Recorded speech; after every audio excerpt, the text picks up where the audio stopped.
Welcome to Think Like a Pancreas, the podcast. Our goal is to keep you informed, inspired, and a little entertained on all things diabetes. The information in the program is based on the experience and opinions of the staff at Integrated Diabetes Services. This is a very individualized condition, so discuss any adjustments with your healthcare provider. I'm your host, Gary Shiner. I'm owner and clinical director at Integrated Diabetes Services. And today we're going to be talking about automated insulin delivery systems and whether they're cracked up to be. And if they're not, what can be done to make them better? The analogy I use is kind of like a car. If you bought a Porsche and it drives like a Prius, who's to blame for that sort of thing? So we have just about the whole team here. Catherine, our exercise physiologist, is on her honeymoon at the moment, so she's forgiven for not participating today. I think we can all give her a break for today. But let me ask you, the members of our clinical team, have you personally or had patients who were not experiencing great results using an automated insulin delivery system? Yes. Absolutely. All right. Tavia, give me an example. Is it you personally or patients you work with? Thankfully for me, patients I've worked with, I've just seen a lot of where the settings aren't appropriate, lots of lows or lots of highs, just a lot of frustration. Did the settings really matter? I thought these systems would just automatically fix your insulin dose for you. Yeah, unfortunately, none of the pumps are magic. So, yep, still matter. Okay. Dana, what kind of experience have your patients had with the systems? Well, I think your example of, buying having a Tesla is usually the analogy I do, but driving it like, Toyota Camry, nothing against the Camry, but people aren't aware of the settings and the options that they have, the advanced options. There's so many settings that people don't even complete or set up. And then they're just having a bumpy ride, really bumpy ride. Give me an example. What's a setting that people don't often consider when they're using one of these systems? So a lot of people leave, in Loop at least, they leave the pre-meal setting or override completely blank, and then they don't have that as an option. And that's one of my favorite settings to use. As you're anticipating you're going to eat within an hour, it can lower your target range so you don't spike as much after a meal. And people just leave that blank just because they don't know what it is. And then the overrides in general are also just another favorite tool that I have on Loop, and people don't even set that up there. When I ask them what overrides do you have for sick days or hormones or, high fat, they just kind of look blankly at me. So it's a missed opportunity. Alicia, I know you work with a lot of Tandem users, the Control IQ system. Are there some features there that you see people not utilizing that they could be? Absolutely. I'll never forget when I first started my first week on the Tandem Control IQ system. I actually spent about 5 days on it, and my blood sugars were so bad that I had to turn Control IQ off and go back to old school manual pumping just to let my body and my brain feel right, because my blood sugars were everywhere. It wasn't just plug and play like I had been sold that it was going to be. But I like to try things. I always like to try things just like how the average person would be sold the system. And so I put my educator cap on and thought about it. And I realized that the Tandem in particular is one of the AID systems that lets you really control your basal delivery and how aggressive or how conservative the system's going to be based on that central core profile. And so I went, well, duh, if it's not being aggressive enough this week because of hormones, make a more aggressive profile. If it's being over aggressive because I'm doing a lot of hiking this week, make a less aggressive profile. So those temp basals that I really leaned on in manual pumping, or the overrides that I really leaned on for looping, I was able to mimic that in my Control IQ by doing what I call profile hopping. And that really that made the difference between a system that was almost like a handicap to me to use, and spun it around into a system where, oh, okay, now I started gaining time and range and seeing a lower average and seeing a tighter standard deviation, which was why I wanted it to begin with. Yeah, I guess in terms of outcomes, people are looking for that high time in range, whatever their range happens to be, minimizing lows, minimizing certainly the extreme highs. But there's also, I guess, just a quality of life issue that goes into using these systems. Anna, you talk to people all the time who are struggling with burnout, just frustration with their diabetes. What do you hear from people who are using these AID systems? Yeah, I mean, it is definitely a transformation. I remember the first time I tried basal IQ, and we're used to treating our lows. And then, so I think sometimes people forget that when we are out of range, the pump does offer some of that cushion to autocorrect or auto suspend. And I think, in our day and age, especially a lot of the teenagers that I work with, the term rage bolus or over treating, like people are very impatient. So I work, right? I work a lot with families, reminding them like what the arrows mean, and confirm with a finger stick if you've got that fear, like kind of pause and prioritize before you take that next step in either treatment or correction. And a lot of just reminders that you've got a 5-hour active insulin time set standard on something like a Control IQ system, that you're not going to see that arrow shift within maybe a half an hour sometimes on a correction of maybe a site that's been ripped out. That happened to me overnight. So a lot of it is just practicing patience and a little bit of that re-education and validation when it comes to the purpose of the utilizing some of these, hybrid closed loop systems, because you're right, they're not magic, they're not science. Trusting a system like this, it's a leap of faith for a lot of people. Just to say, all right, I'm just going to listen to it and do what it says, because most people with type 1 are not laid back when it comes to their insulin therapy and their glucose management. We're used to being aggressive and on top of things ourselves, and then just to let a device take that over.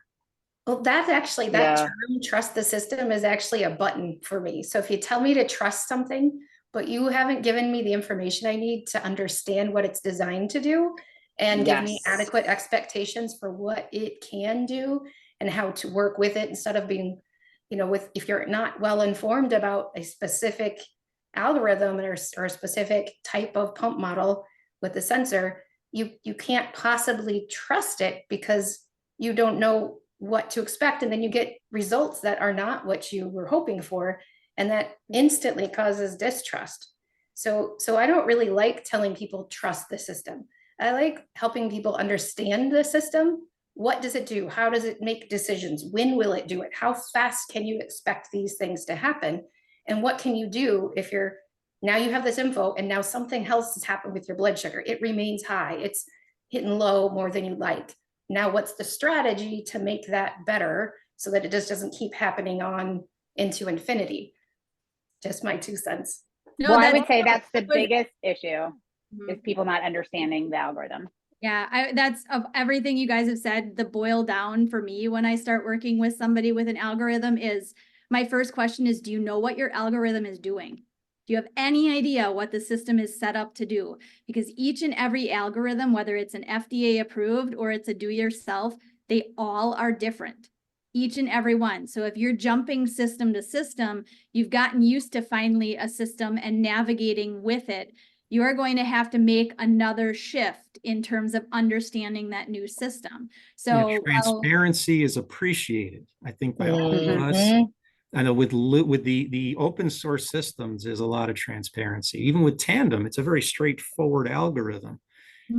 Omnipod frustrates me because we can't really access how the algorithm is adjusting things exactly. And even in the reports, you look at the download reports, it doesn't show the basal adjustments that it's making. You can't get that info unless you go through a list of about 20,000 data points. In the controller, not even in real time. You can't go back and reflect on what was happening back then. Right. So and it's not even like in a data spreadsheet, anything. You have to click through a million little every 3-minute data points. You That's being the not user, realistic. Right. not the Yeah. clinician. So from our standpoint of being educators, when we look at that data specifically, there's nothing to hover over. There's no ability to see what the system, to even be able to understand how it correctively is adapting to rises, or when it decides it's going to suspend based on collective insulin information. There's no ability. So the person with diabetes is the one who has to, like you said, go through all the little blips in their controller. That's tedious for them to do, and it makes no sense in the time span of a visit. I don't have And time or patience to do Oh. that. Jenny, Well, it you- also you've doesn't had- help for pattern management. No. Jenny, it's you've had your deeply share of upsetting. patients using Omnipod 5. What are some of the limitations in that system that might keep people from getting to their desired goals? I think one of the big limitations in comparison to the other systems is that it has almost, in terms of a drop in blood sugar or heading towards a low, it has almost a similarity to basal IQ. It's, you're dropping, let's suspend. There's no tick down or temporary decrease in basal, meaning it's not completely shut off, but it's just hard set, suspend the insulin.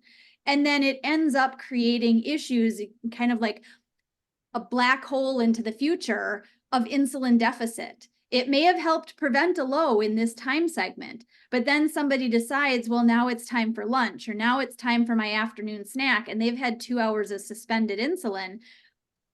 You're going to have a problem.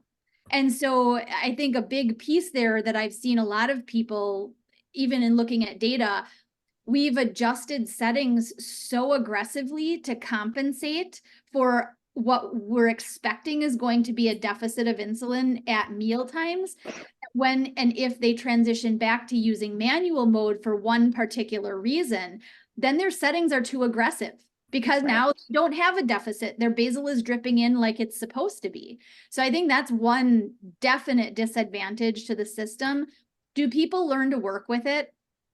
Over time, I think they do. The majority of people seem to really love the fact that it is saving them from a lot of lows. The overnight is, for many people, it's the saving grace. That's the reason I think a lot of people end up staying on it despite not loving what it does during the day and having to work sort of a little bit heavier handed with the system in automation. But the overnights for the most part prevent lows. And Do you ever recommend people go out of the automation mode and into manual?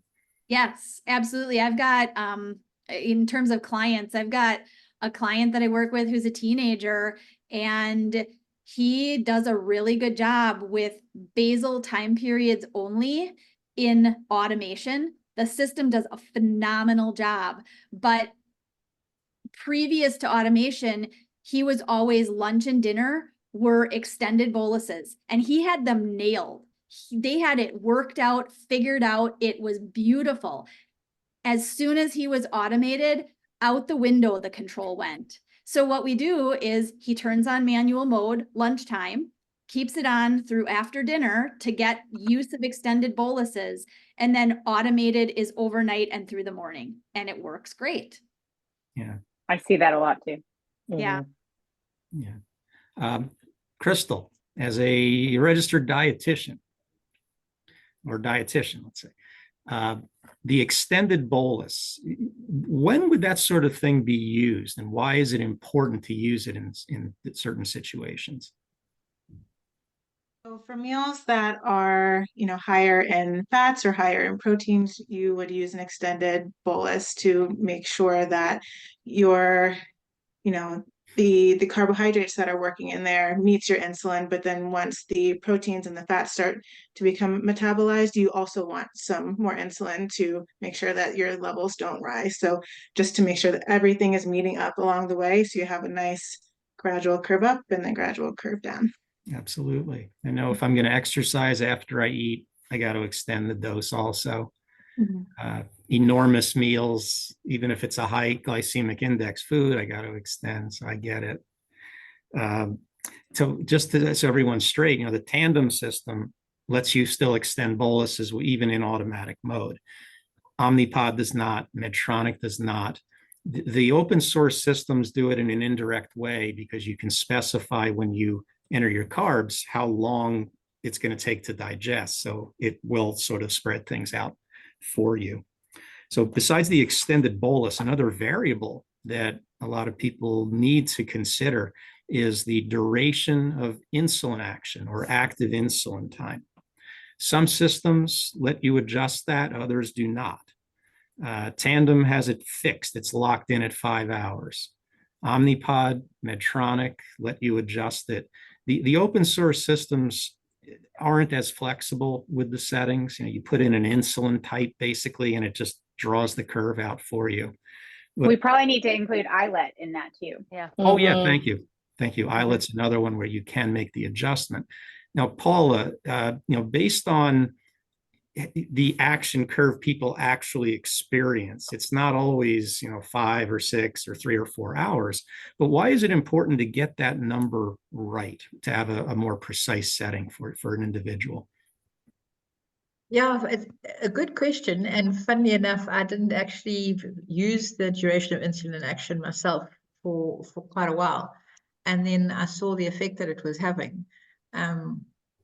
But yeah, I mean, it's I can see Alicia laughing at me. But but yeah, you want to get that insulin working, and the peak, and you don't want it, you don't want the tail for too long. Yeah, I mean, if somebody's insulin actually clears in, let's say, 3 hours, which does happen to a lot of people, and the setting is 5 hours, what's that going to do? How's it going to affect a person's glucose management? Yeah, I mean, if the shorter you have it, the insulin is going to work quicker and then be cleared from the system. Whereas if you've got it on for a longer period of time, then you're still going to get that residual insulin, distributed over a longer period of time.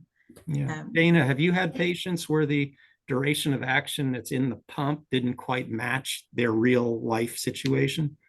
Right. But a lot of times, some of these systems, you kind of, there's a part of it that's physiologically accurate, and then part of it that you kind of have to trick the system so it's more aggressive. Omnipod 5 is a clear example where oftentimes, because it's not as aggressive as people might want or what might help them manage their blood sugars, we have to trick the physiology of the setting and make the action time shorter than what's actually physiologically accurate. And then to Jenny's point, if we switch back and forth between manual and automated mode, then the settings are not always working. Yeah, I mean, if somebody has their duration of action longer than their insulin really takes to finish, the pump's going to constantly overestimate how much insulin on board they've got. Right. And it's And going to they'll lower ride their high. doses too much. Yep, and you won't be able to correct, and you'll get frustrated and say, this dang thing doesn't work at all. And then you start doing the angry rage boluses. Right. You do the opposite. If it's set too short, if it's, let's say it's set for 3 or 4 hours and it takes 5 or 6 to clear, now it's underestimating insulin on board, which sets people up for stacking and low blood sugars. And So some of getting those that patterns setting are right matters. some of those patterns are really hard to pick out because it's not like push the button, have an effect.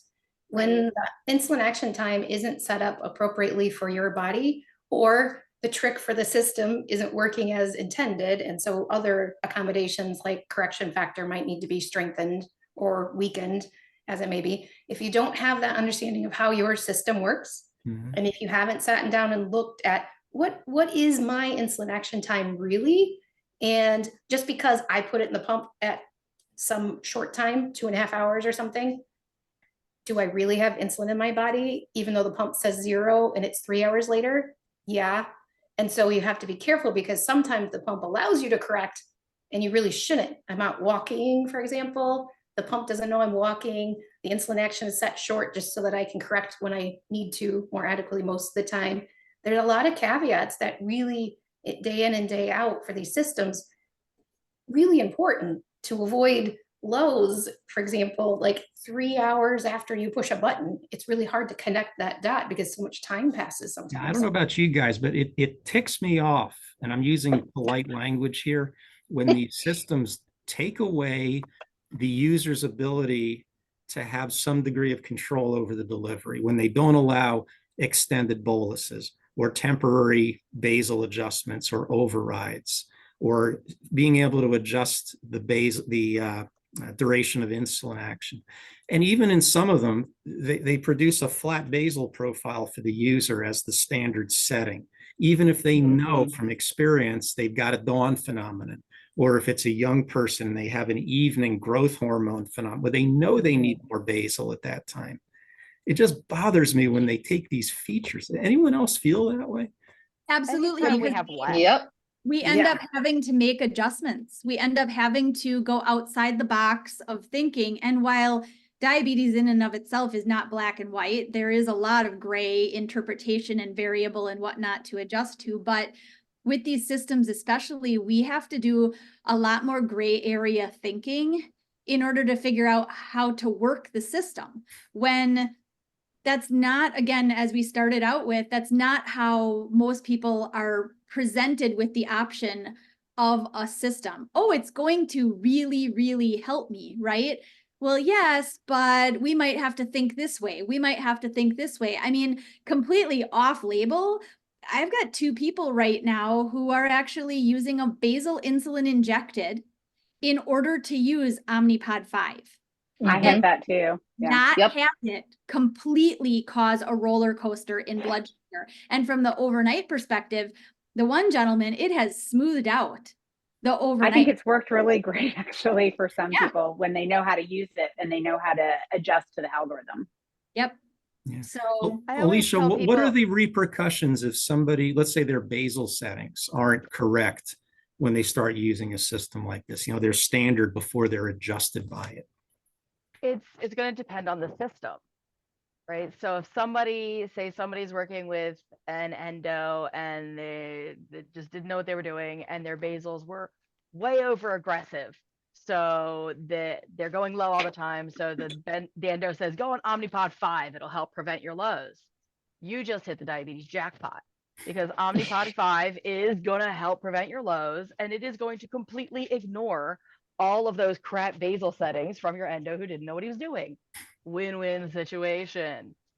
Are you gonna necessarily have amazing blood sugars? No, but you're not gonna be on your face low all the time.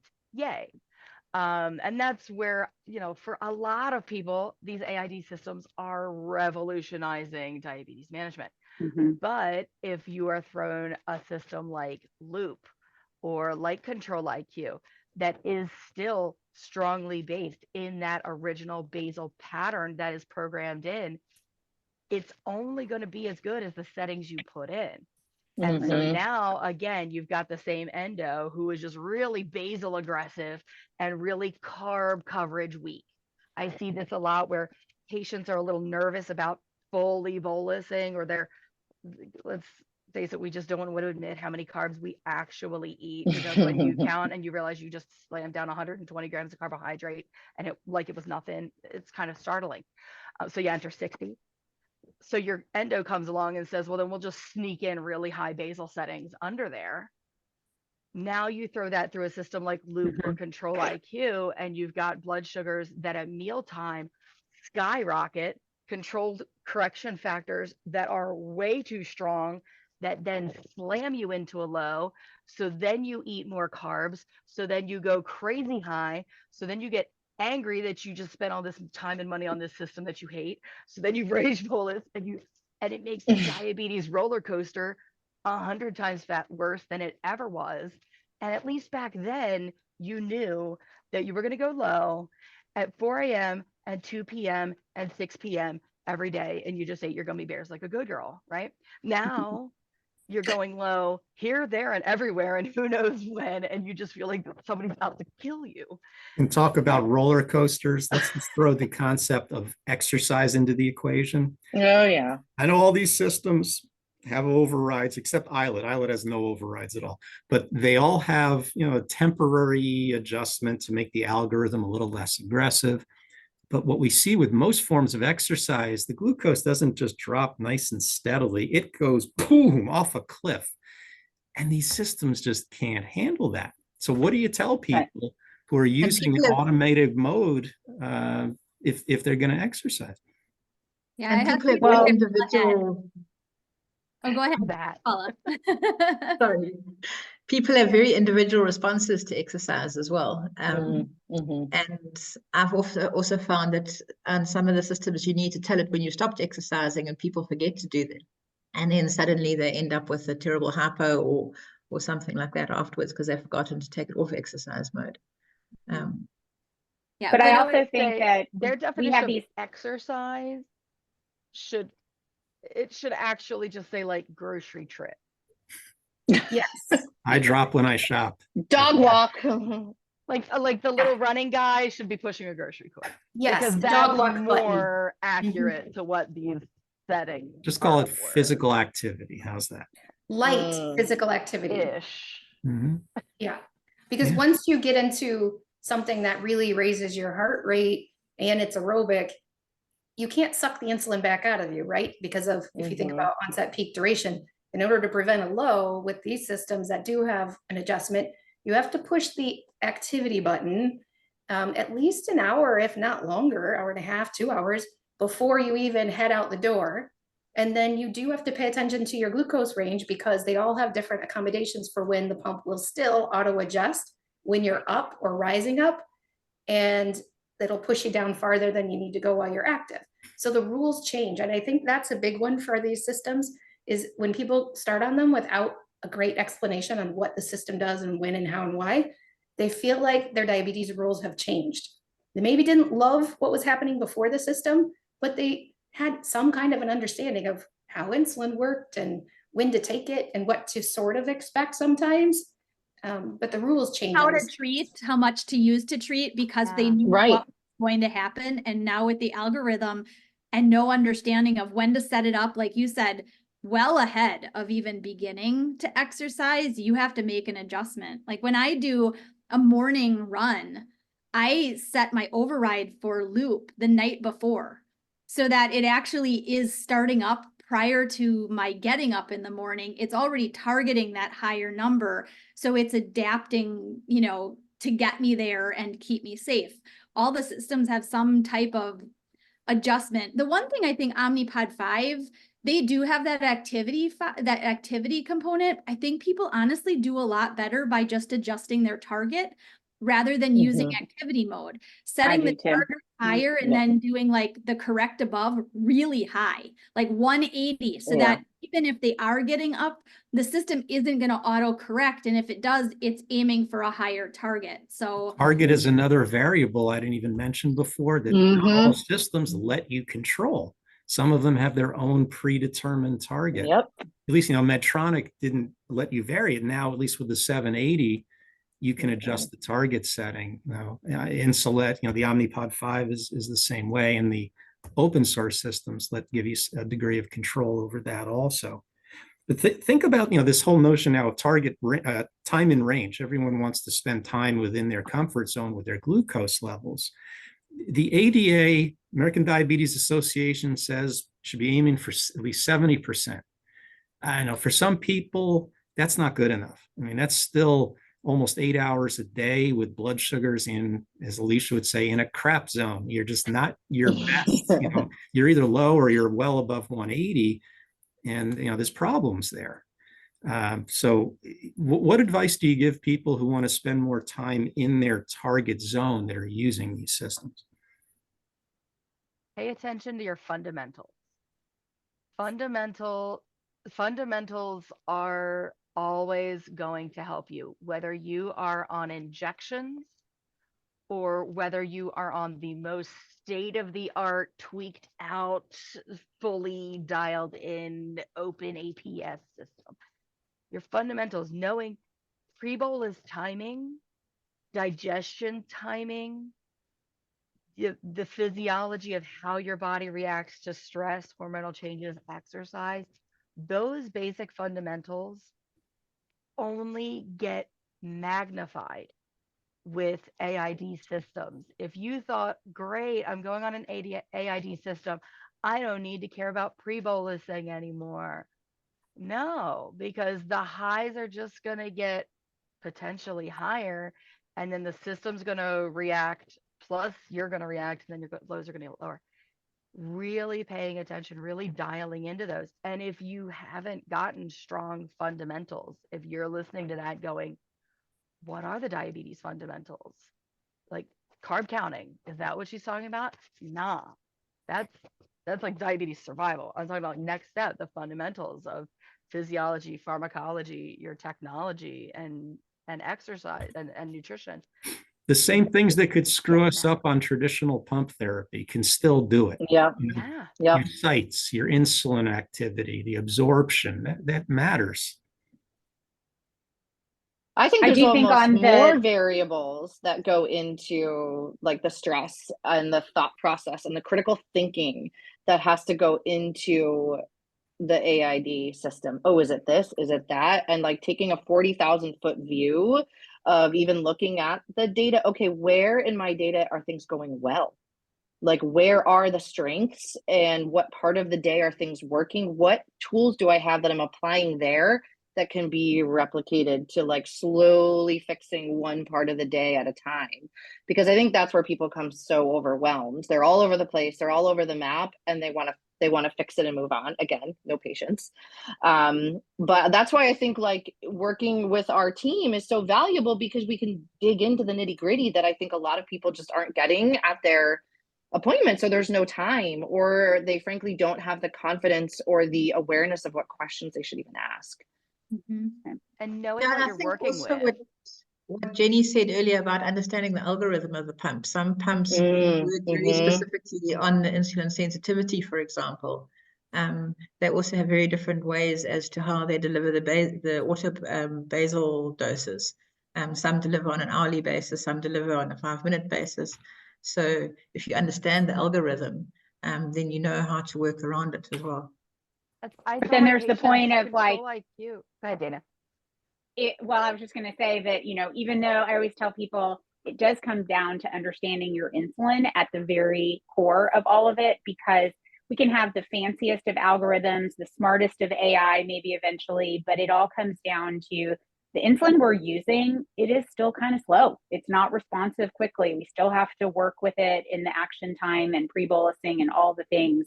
I always say nothing is spontaneous about diabetes management. And so for exercise, for meals, all of it, we kind of have to recognize we have this massive limitation. And I think when people start on AID, honestly, I've never been one to push somebody like many clinics do. You have to wait. You have to be a year with diabetes before you can consider technology like a pump. That's not this comment. It has to do though with understanding insulin. Insulin is the core driver, right? It's what we need. And because we are mentally controlling something that our pancreas and our own physiology had a seamless approach to navigating, we have to know how to use man-made insulin, right? Mm-hmm. And I think that AID systems confuse that.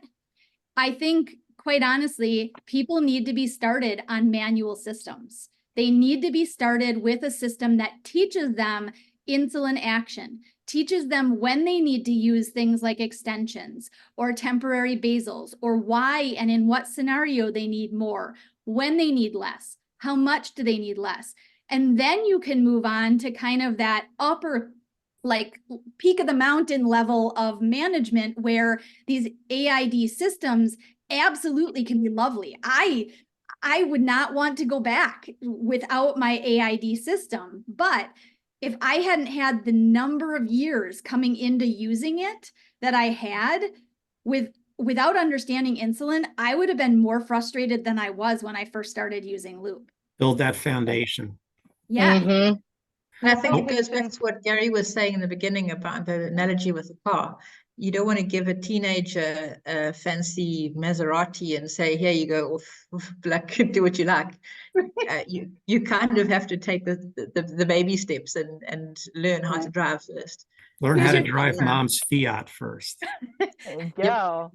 Who didn't get a car that was older than they were for their first car? Absolutely. Yes. I want to do a rapid fire to wrap things up. And I'd just like everybody just to give one quick brief Piece of advice, if you're using an automated insulin delivery system, just how to get better results from it. And I'll start, and I'm going to kind of dovetail off something Alicia said.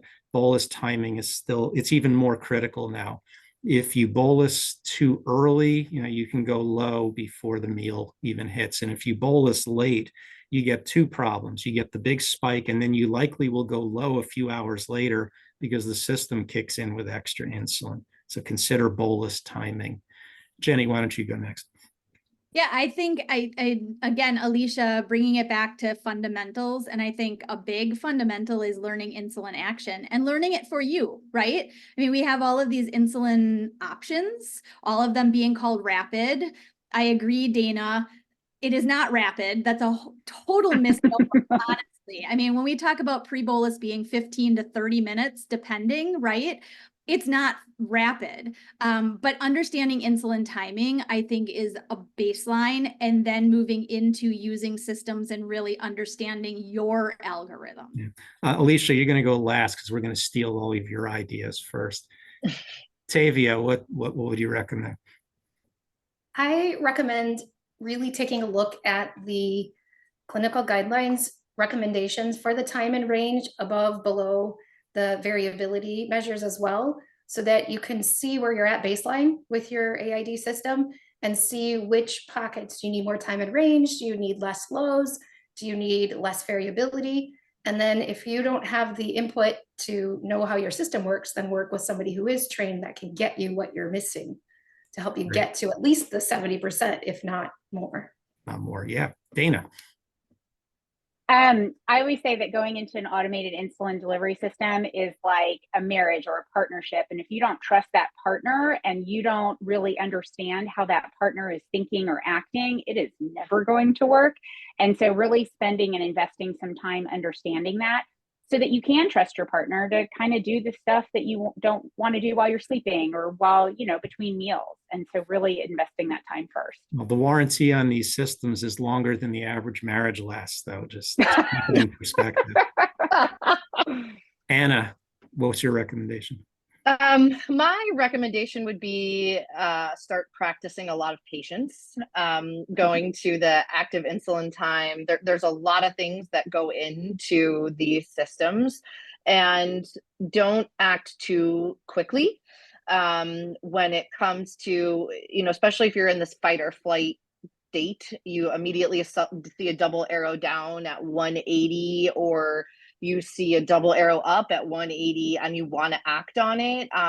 Pause before you act, and wait and see if the system is going to do what it's supposed to do, before you kind of jump to the conclusion chart.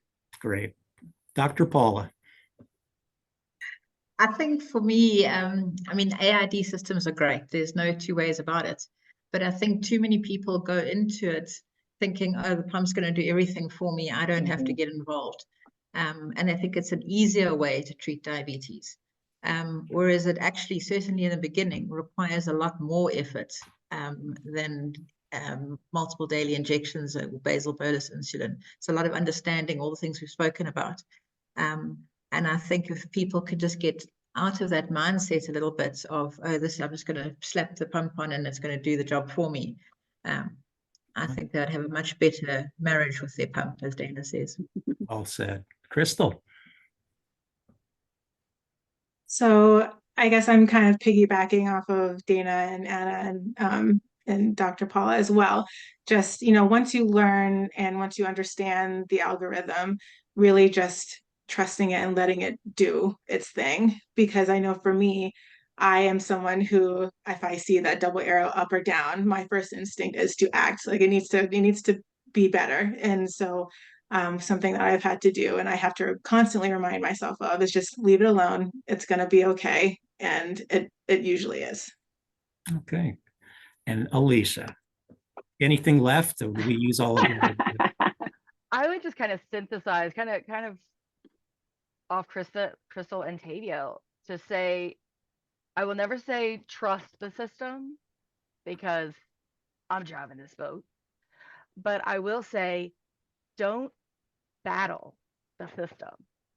diabetes is enough. The insurance company alone is enough of a battle. Don't battle your system. If you are battling your system, if every time it says take this much, you are overriding that, or every time it says stop insulin, you're going in and manually restarting it, and so forth, stop. For the love of sanity. That means something's wrong. Either your settings are off, your fundamentals need adjustment, or someone involved does not understand how your system actually works, and there's some education needed. Your endo may be completely miseducated by the rep who came in and may have told you that the system works in a way that it doesn't. We need to get to the bottom of that. So stop fighting, go back to manual mode, go back to injections if you need to, go back to the last place you felt calm and steady, and rebuild from there. That's not a failure. That is called mastery. If you are mastering a thing, you don't struggle with it. You go to where you are in control, and that's where you live. And if somebody does need help with this, who are they going to call? We're all here to help. Yeah. At Ghostbusters. Wow. We're glucose busters. How's that? There you go. I like If your it. pump I like is it. glowing We need in the a middle of the cool night. logo to go with that. Yeah.